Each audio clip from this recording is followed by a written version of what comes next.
সকালে ফজরের নামাজের পরেই আমি আমার কবুতরের খোপগুলো খুলে দেই, যাতে কবুতরগুলো ঠান্ডা হাওয়া বাতাসগুলো পায় এবং কবুতরগুলো অনেক ভালো থাকে। আর এই নিয়মটি আমি গরমকালে করে থাকি। আর শীতকালে রৌদ্র ওঠার পর আমি এই কবুতরগুলো ছেড়ে থাকি। পাশাপাশি আমার দুইটা খরগোশ রয়েছে। এই দুইটি খরগোশ আমি সকালবেলায় বাহিরে বের করে থাকি। এই ঘরটি যেহেতু আমি ছাগলের জন্য তৈরি করেছিলাম, তাই আমি এখান থেকে কবুতরের যে খোপগুলো আছে এইগুলো আমি সরিয়ে ফেলবো এবং নতুন একটি জায়গায় আমি এই খোপগুলো স্থাপন করে দেব।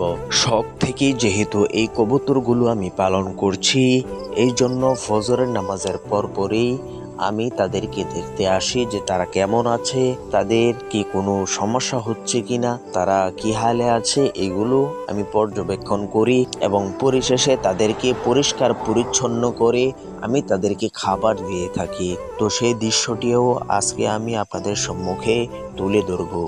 কবুতরের সারা রাত্রের যে পিপাসা আছে, এই পিপাসাকে মেটাতে আমি ফজরের পরপরই তাদেরকে ফ্রেশ পানি দিয়ে থাকি, যাতে করে তারা এই পানিটা পান করলে তাদের কোনো সমস্যা না হয় এবং ঠান্ডা না লেগে যায়, এদিকেও আমি লক্ষ্য রাখি। এখানে একটি কবুতরকে আপনি দেখতে পাচ্ছেন যে এই কবুতরটির ডানা কাটা। তো এর একটি ঘটনা রয়েছে।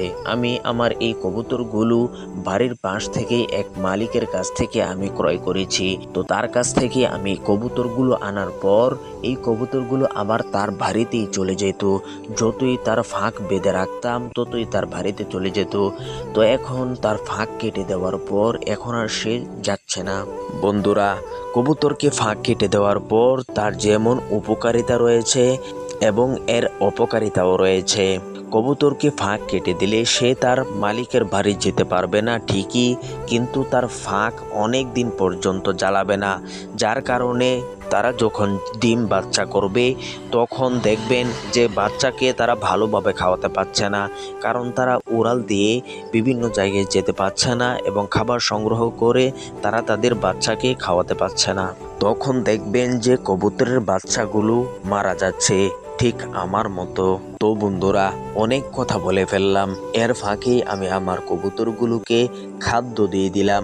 কি খাদ্য দিলাম?